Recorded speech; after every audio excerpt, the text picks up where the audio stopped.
Okay, I think we're about ready to start. Professor Korniak told me that he was pleased that we've already used up 10 minutes of his time, and so that gives him a reprieve. And I thank all of you that came out and braved the weather, because I know that it's a little treacherous outside. Tonight I think you're going to be treated to the first Hoosier homestead that we have on the program. We did manage to change the schedule a little bit because of a death in the family, but tonight we have the Korniaks with us that are going to present information on the Randall farm. And it's, I guess first off I should introduce Louisa Miller Randall, if you'd stand up please.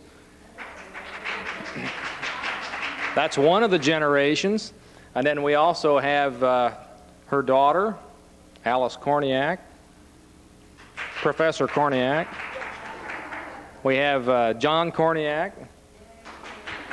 And then we also have Ed Korniak in the back. Now, are you going to come up and present information? At the end. At the end, okay. So you guys are all going to be in for a treat, and I think that you'll enjoy it. And at this point in time, I'm going to turn it over, I think, to Alice. Is that right? Oh, to John. You fibbed to me a little bit then today, didn't you? Just for a second. Okay. Dave. Where you at, Dave? Is I think light went off and it's not on. First of all, thank you, Dave. First of all, I'm going to start out. We are honored to be here tonight and sharing this information with you. And first of all, I'm going to start off and show you where this farm is located. The Pancoast Farm, is located in Newton Township, which on the map here you can see Rensselaer. It's about right straight west of St. Joe College, where we are right now. We're about a mile and a quarter straight south of the intersection of I-65 and 114. Now I will turn this over to my wife Alice with my help.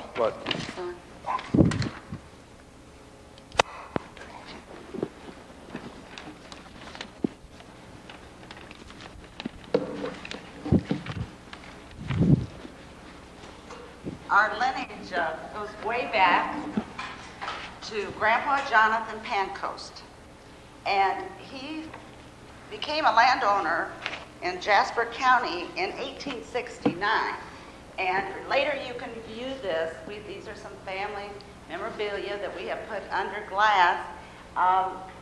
Grandpa Jonathan did not own the farm that we're talking about, but he was a landowner here in 1869. And he came from Washington Courthouse, Ohio. He had a son by the name of Abner Cicero Pancoast. And that is who we are going to be talking about tonight.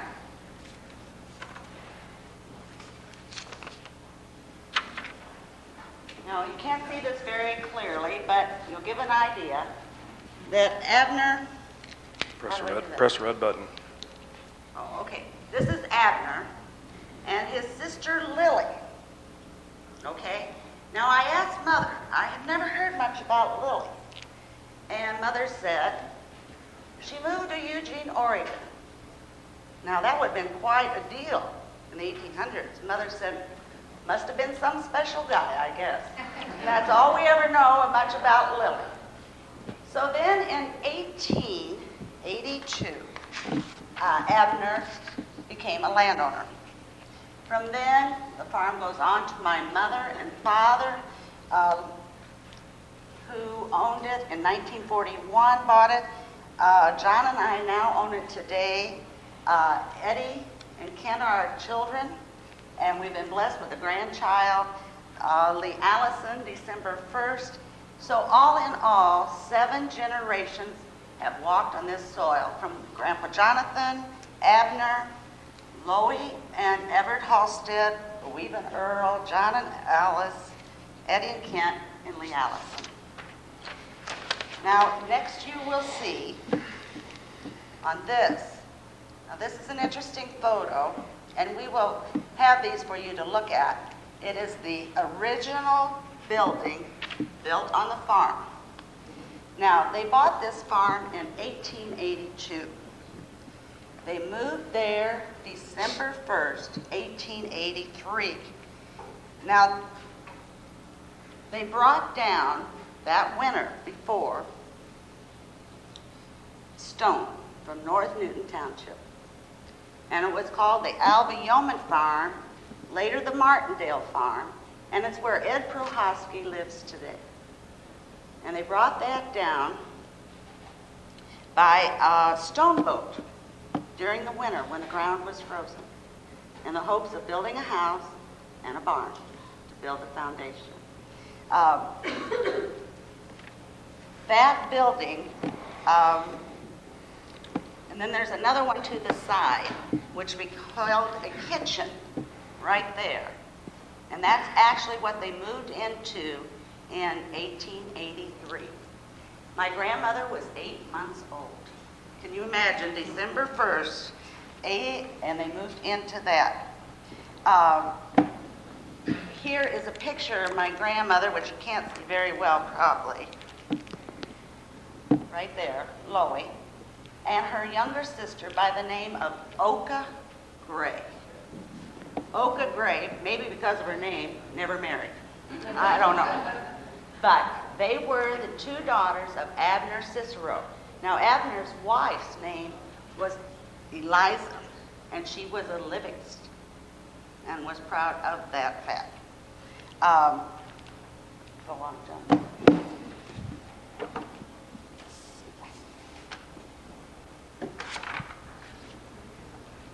Okay, they built a house in 1900. So just a few years, they lived in that little kitchen, and this is the way the house was. Now, my grandmother, Halstead, wrote on the back of this, some relatives had come to visit. Now, you cannot see it very well, but in that corner is Jonathan Pancoast.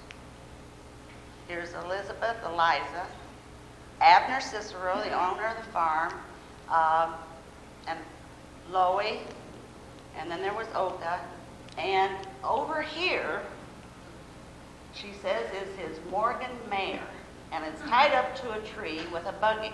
That was probably quite a rig in those days, you think. At first, we looked at that and we said, what is this up here? This looks like a tree house. Well, from the next photo, you will see that it is the Windmill.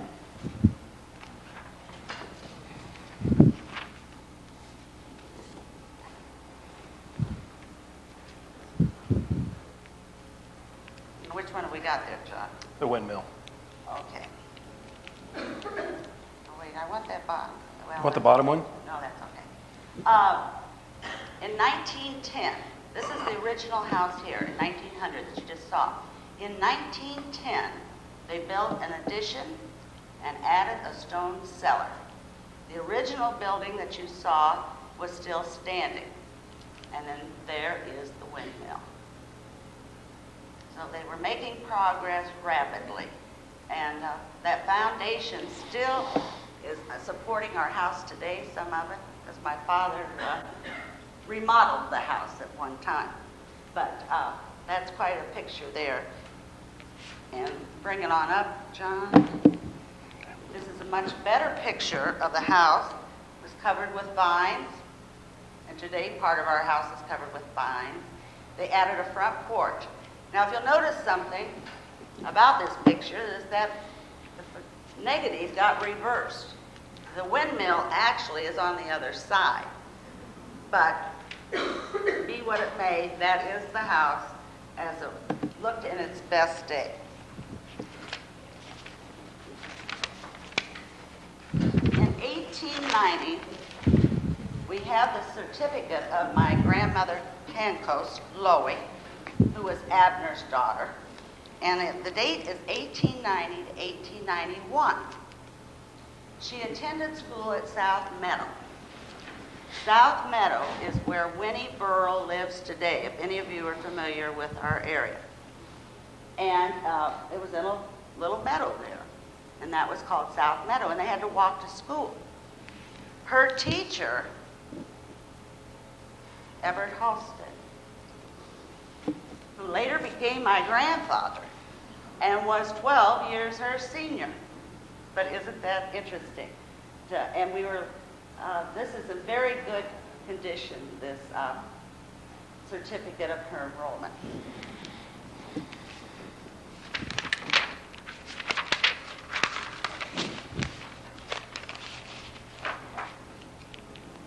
This is a picture of Loie after she attended high school and DePaul University. And she came back to teach school. She graduated with a class of 1903.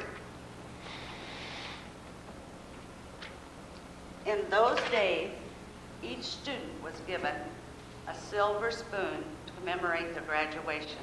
And we have that. And it has engraved on it a picture of the old high school. Not my old high school, but the old high school. So you can look at that. Also, we have here my grandmother Panko's coffee pot, which my mother salvaged out of a junk pile. It was on the farm. But that is her coffee pot. And this is Abner's shaving kit. Now, he had a beard, but he had carved this, and it hung above his wash basin. Is that right, Mother? Yes. And we've kept that throughout the years.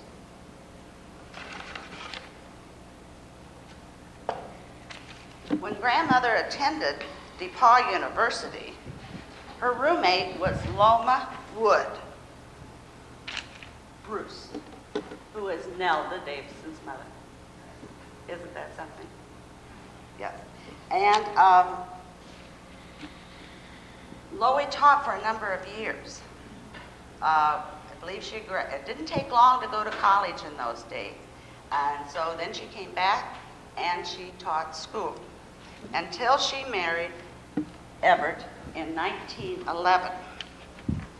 I want to give you some background in Homesteaders, even though that is not really involved with this farm, but it is part of our heritage because Loie was married to a Homestead.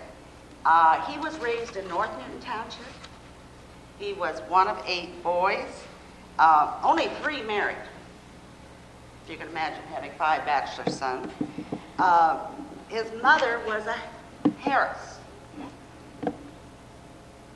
Her brother gave his land when he became deceased to start the Harris homes, which are still in existence today. So that's some interesting on that side.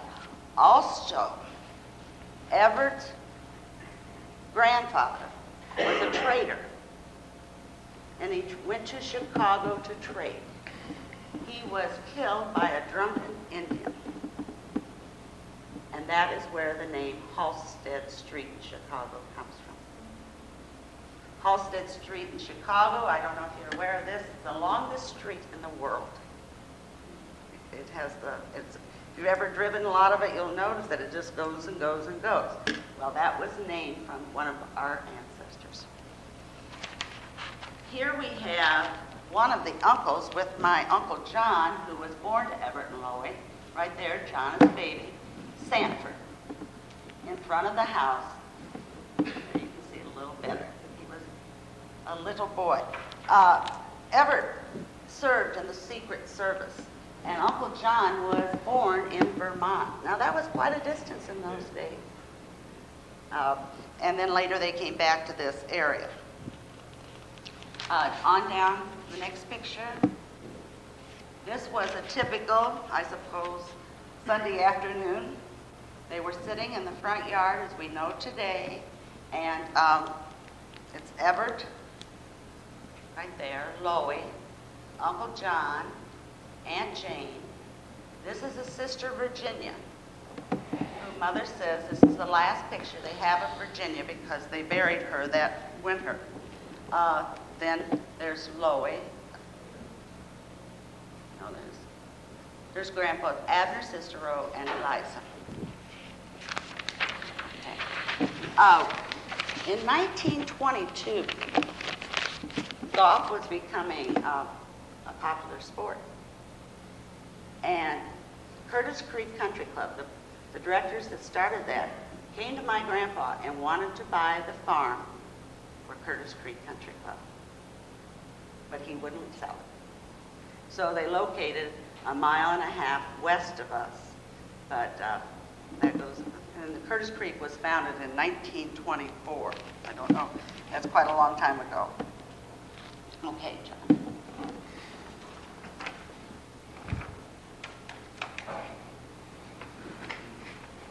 Everett and Loie had 5 living children. John Halstead, Jane Halstead Parker. There is Loiva with a bob haircut. Martha Prasak, and then this was Ida. And her name's Ida Kaler.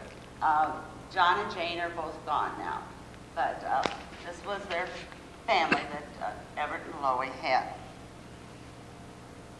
Okay. Next picture.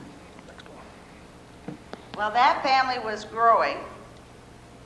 Earl Miller, my father, was a fine young man, and he purchased this truck in 1935. He was going to, and he hauled many things, even hauled livestock to Chicago. I don't know, 3 or 4 cattle. I don't know what they get in there, but he purchased this truck before he knew my mother even, in 1935. And we have for that the original bill of sale.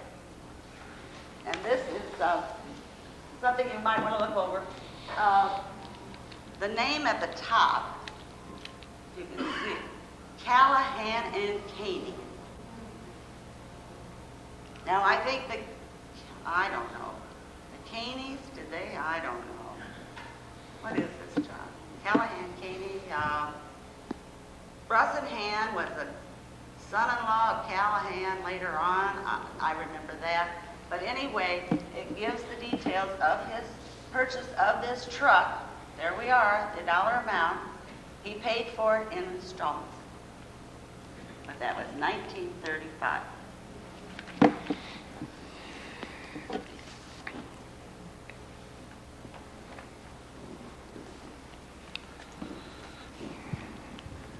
Earl and his brothers, and we're talking about the Millers here, did a lot of threshing.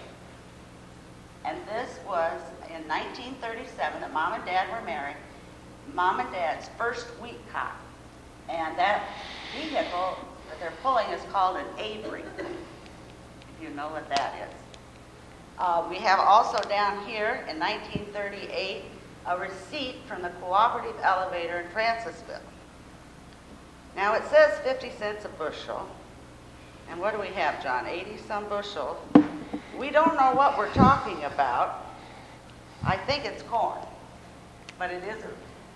There's no document on there anywhere that says what it is, but we probably feel that that is corn for 50 cents a bushel in 1938.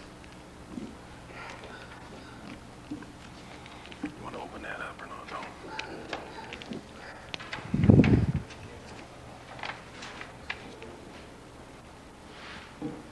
This Harry S. Firestone put rubber on the farm. This is a farm notebook. That was before World War II, of course, but they were trying to sell the farmers onto rubber on their machinery. In 1941, and Jonathan Pancoast passed away in 1940 before the sale was consummated. But Mother and Dad, Louisa and Earl, bought the farm in 1941 of March. And here it shows my dad on a horse in our lane, as it's still lane today, and even shocks of corn. That was some of their first crop that year.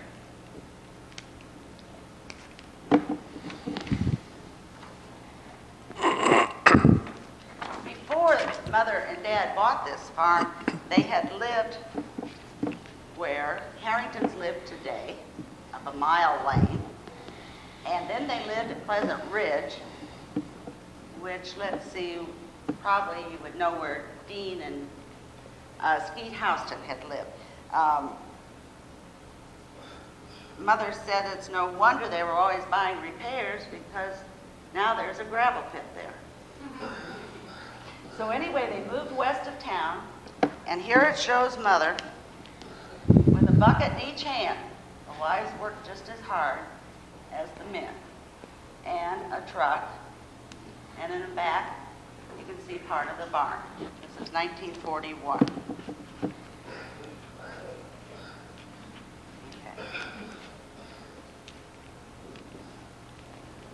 This is my Uncle Gerald, who shortly thereafter went to the war. And that affected farming a lot. This is the barn. We do not know exactly when the barn was built. We don't have much record on that. We do know that the original foundation is stone just like at the house. And the first thing my dad did was to build on a lean-to to the barn to make it a little bigger. But this is the way they started out in 1941. The farm in 1941, we're talking about 120 acres. And the government, FHA, wanted young men to get into farming. And my dad looked into that and applied for a loan. And they got it 40 years. 4% interest and $11,000. And Mother said they wondered how they would ever pay for it. But that's how it went. They installed a well. We see now that the windmill is down. There was no basement, of course, and they were going to have a stoker for heat. This area of Jasper County had electric at that time already. John's family came from Wheatfield, and they didn't have electric in the early 40s. But this area did. So they dug a basement underneath part of the existing house by hand. And Mother said it was Art Kupke and Gerald. They helped Dad do that, dig that basement. I often wondered why the cement was a little rough. Well, they just carried cement down and slapped it on the walls, I guess. This is how the farm looked. And the first building that Mom and Dad built was a chicken house. Everybody had to have a chicken house. And this was something that was later given to my folks. It was taken from an FHA manual. They kept track of the young farmers who bought land under this program and see how they were doing. And that's how we came upon this. Okay, John.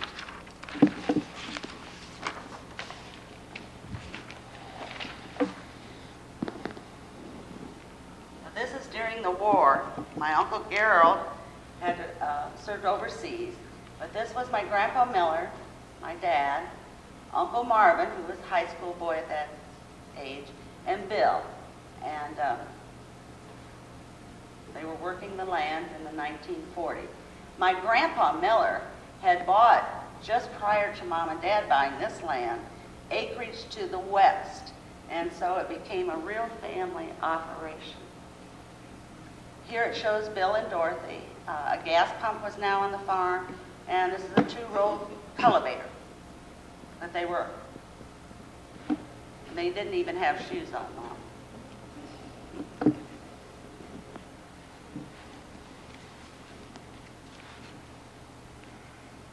What do we got now? Down a little bit. Down. Okay. This was, as you can tell, they're hauling manure out of the chicken house. The tractor has rubber, but the manure spreader doesn't. Okay. On down. I don't have the top of that. Oh, the top. Oh, no, I guess I did. Okay.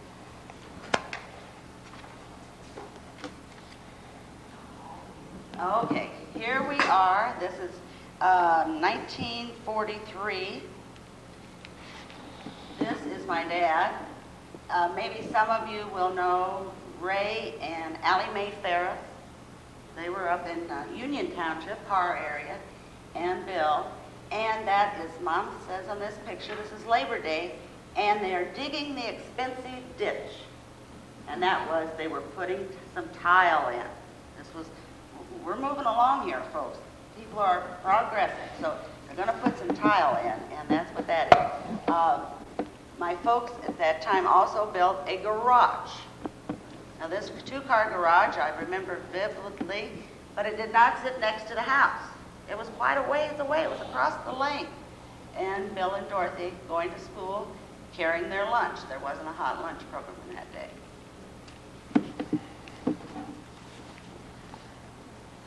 Here they are that fall, 1943, and they're picking corn. And I don't know who's all in this picture, but other than Dad and Bill, and there is Dorothy in here somewhere, but they're getting ready to pick the corn.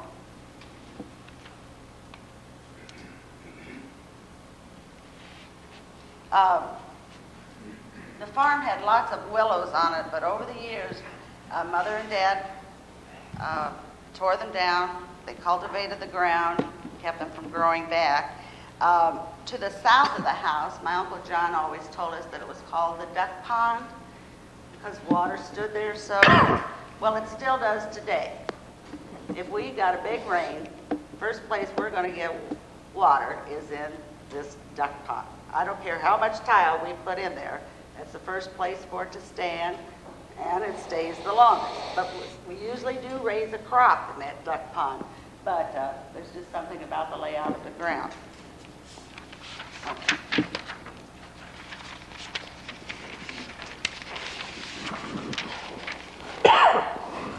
Oh, no, that's not the picture. Wrong picture. Which one do you want? I didn't have that one. That's this one.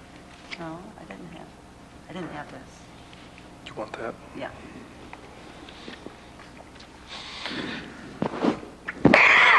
Here we are in the spring of 44, and we're going to drill oats. And this was quite a deal. It must have been a very rare occasion, or maybe it was a wet spring, but Mother wrote on the back of this that Marvin stayed home from school to help us. They didn't even go to school that day, had to sow oats. You'll see back here a truck. My father called that the Packard pickup. It was a Packard hearse. And he bought it and tore it apart, and I think that's where Eddie gets some of this sometimes, and made a pickup out of it. So he had a pickup called the Packard. Here we see still this corn picker has changed a little bit here, but we still have wooden wheels on the wagon. But that was during the war. And I remember my mother and father saying rubber was very hard to come by. That was being used for the war. So we didn't get to put rubber tires on everything. But there they are bringing in the crop.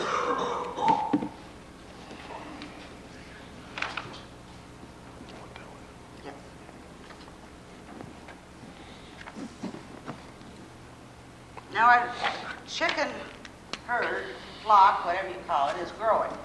Because by now, we got a chicken coop. And Bill, he's busy with a wheelbarrow, he's feeding them corn. The war has become over here because my Uncle Gerald is home, and he and my Uncle Marvin are on their tractors side by side there.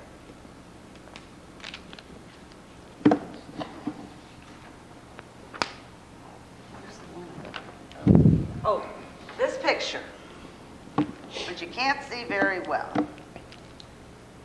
This is right out in the front of our house. If anybody of you have ever been there, you can tell right where you are. There's my dad, and something dramatic has happened with this wagon.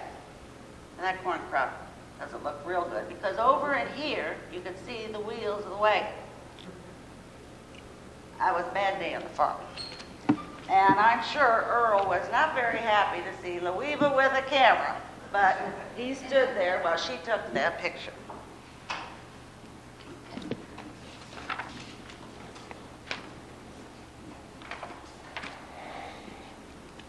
In 1947, a new baby came to live in this house, as it stand. That was myself. Here we are in 1950. There's a new car. That was after the war. And it was my dad and Bill. Bill's growing up here. And this is my grandmother Miller, Earl's mother, and it was on Mother's Day. And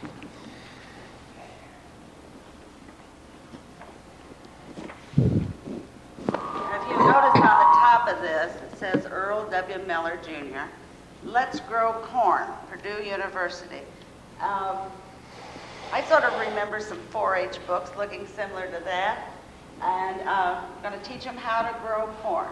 And my brother must have taken that project. I don't have the year of that, but it would be in the 1950s.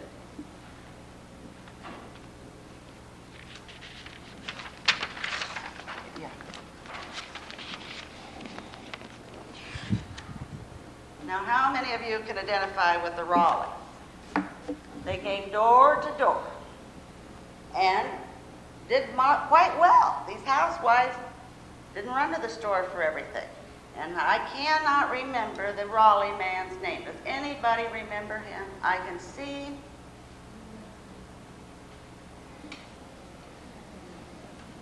But he went door to door. Now, this was not the Fuller Brushman. This was the Raleigh. And they sold vanilla, food coloring, starch. My mom would buy a box of starch from him. Yes. Wasn't there a Electrolux man too, or not? Oh, I don't know about him. Oh. There's one of their catalogs. The farm wife could not do without the Raleigh man.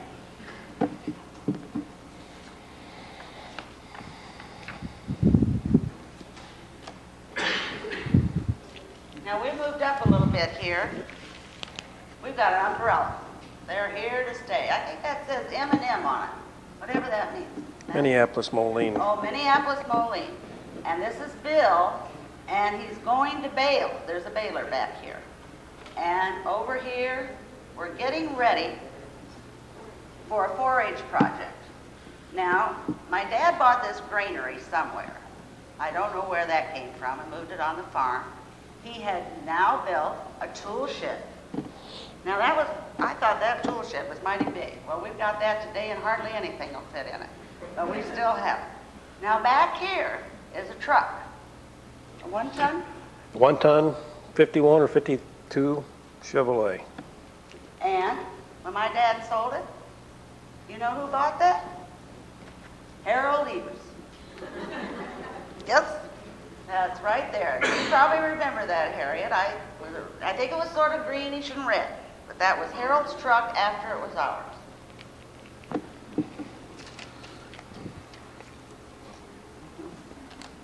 Oh, did you get the bottom? The bottom one. Oh, I'm sorry. Oh, okay. Now these are fancy hogs, let me tell you. I don't know what we're doing here, but we got some sows and some pigs. And there's Dorothy Jane. She looks real pleased about being out there. But that's what the animals looked like in those days. And over here, we've installed a cattle guard. Now, how many of you remember that? You had one of those, so you'd keep the cows in when they got out. And right here is that cattle guard. And it wasn't maybe 10 years ago that John and I took that out. But that was quite an improvement. And scared me when I go across that. Boy, it just seemed like a mile deep to little feet. But that's what that is there, a cattle guard. I might add that cattle guard, was made out of track from the miniature train track factory in Rensselaer. That just came to my mind, which we still have the track. But they went out of business in, I don't know, the early 50s. And evidently Earl picked up a load of it because they used to have a proving track clear around the block there. Does anybody remember that that's familiar with Rensselaer? Okay, that's where that track came from. Over at Indiana Beach, I think it still says Miniature Train Factory, Rensselaer, Indiana.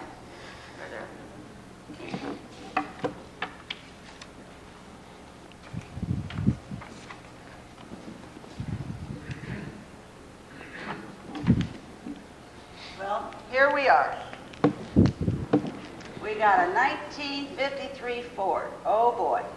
And it have white walls. Boy, we're on the move. Here is a receipt from Standard Oil.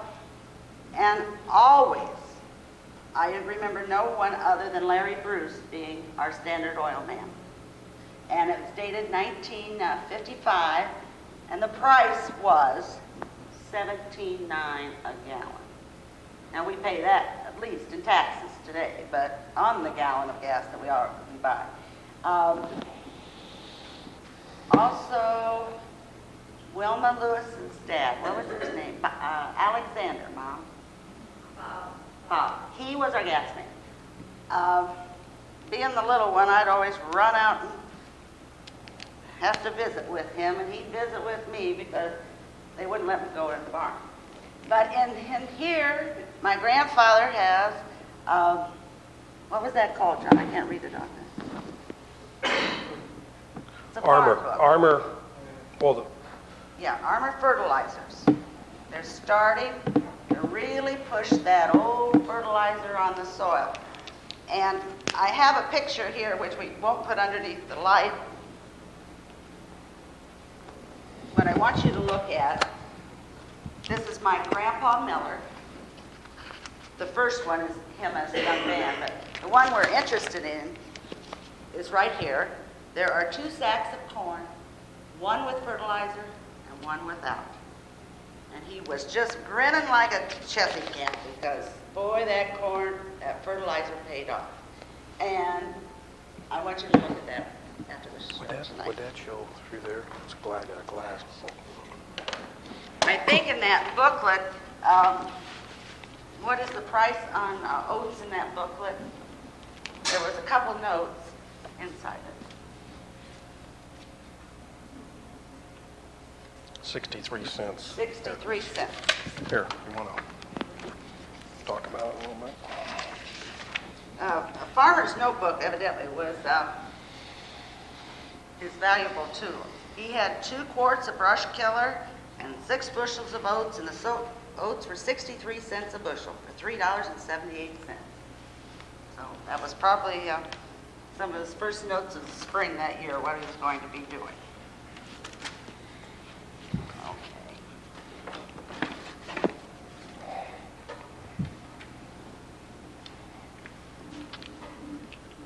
Boy, there were many kinds of seed corn in those days, and my dad chose Todd seed corn. Probably some of you remember that. In fact, we used to have a sign in our lane. I thought it was sort of neat. He was a Todd dealer. And Cookie Buffkin. He was a Todd dealer, oh yeah. And it gives you some of the prices here. I can't read them. What's it say for beans, John? Over on the right-hand side. $3.15 per bushel. $3.15 per bushel. Hawkeye and Corsoy. That was a sale tool that my dad had from 54? 56. 1956. So they got out and they sold some seed corn, seed beans, instead of keeping your own crop. Do you want No, that. oh,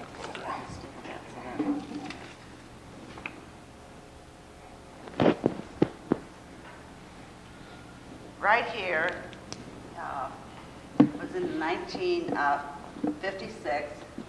Had a group picture. This was the way our kitchen looked in those days. Dad, Mom, Bill and Dorothy, and myself. And guests for dinner that day were my grandmother Halstead, mother's mother, her sister Olga Gray, and myself, Mother, and Dorothy. If you'll notice, my grandmother has a patch. She lost an eye, and they realized it was due that she had froze her face while walking to school in her younger years as a teacher. And I never remember her without the patch, but it did claim her eye later on in life. Down here, we purchased a Ford tractor with a loader. Big purchase. And that is Daddy Bill. I don't know who it was purchased from. At first I thought this was Wes McClellan from Wolcott area. My dad used to do some business The with truck says Fowler. But the truck says Fowler, so I really don't know where they got that, but needed a utility tractor.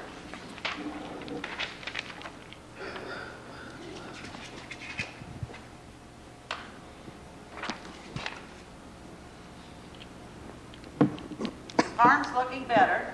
This is the lane. These were big oak trees that were always on that side of the lane. You cannot see it here. There's a lily bed that is still productive today. I don't know when my grandmother planted them, but the original seed came from the Halstead Farm in North Newton Township. Still stands today, and it's where Mary Snyder lives, if you know where that is. This is a picture of Mom and Dad, the old house. They tore down the stone cellar, and my dad decided we'd have a carport. So they had changed some things some more there. Here we are. This is in 1958, and Bill Gehring beat my brother in the 5-acre corn plot. Now this was a big thing. Had to do with the corn show. And what does it say Bill raised that corn to be? 152. John can't read. Okay, 152 bushels an acre. Now, Bill Gehring's was 185. I don't know what they did in those days. For just 5 acres, they highly fertilized or what, but this was big competition. But I think he learned something out of that booklet from Purdue, too. But that was 1958.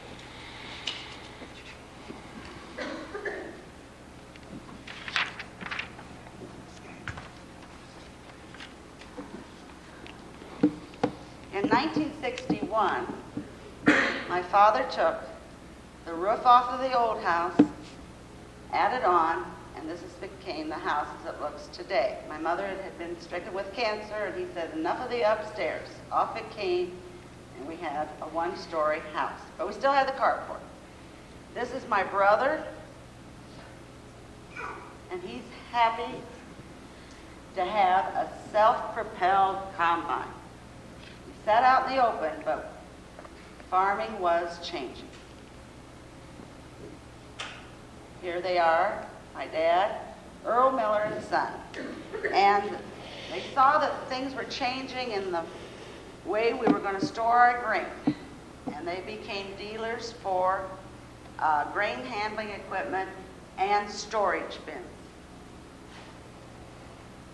And that was in 1958.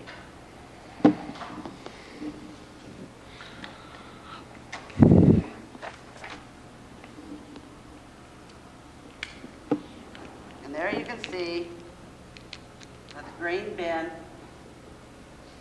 was added to the farm. That was going to be the thing of the future. In 1958, we lost the big old barn. It was June 8th. It was a terrible storm.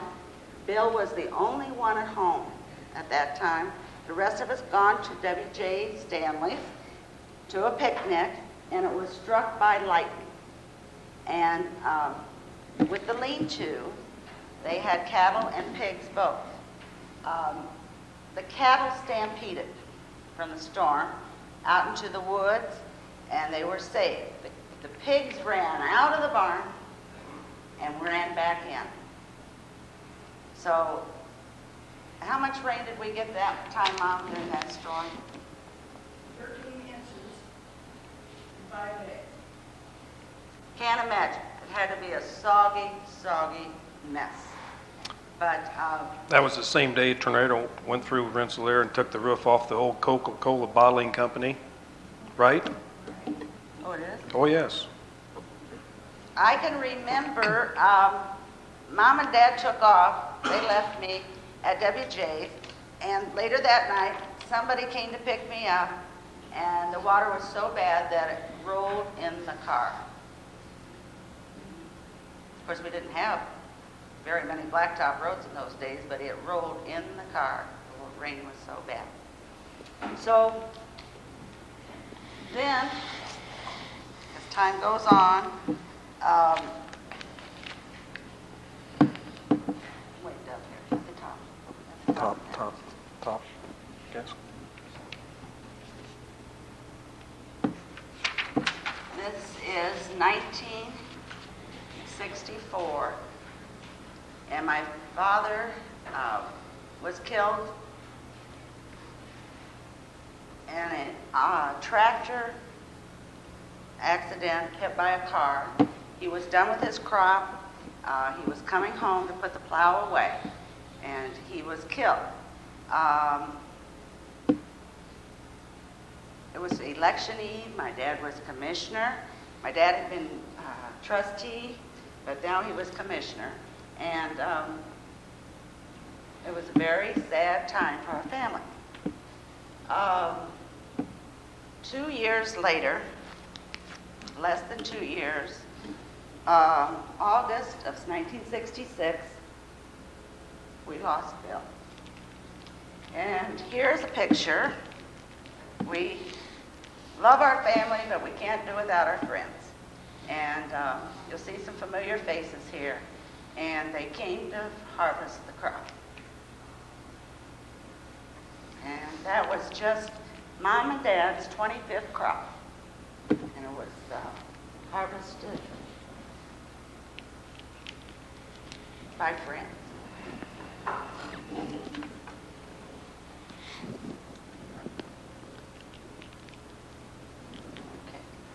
This is spring of '67.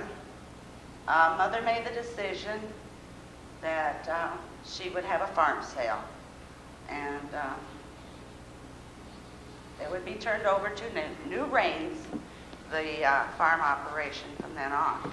And here are some people that you would probably notice. There's Mr. Booker, that was one of the auctioneers. This is Kenny Culp right here. Bill had a horse, and we were selling his saddle. I think one of the Frieden boys bought the horse.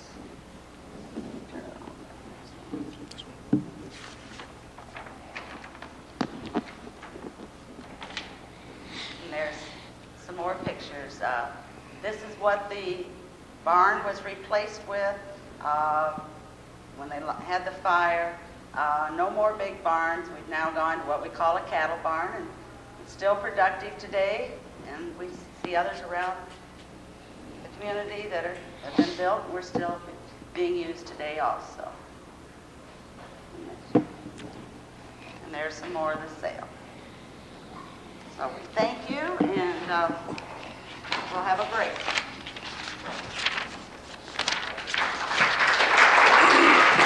Just shut this microphone off.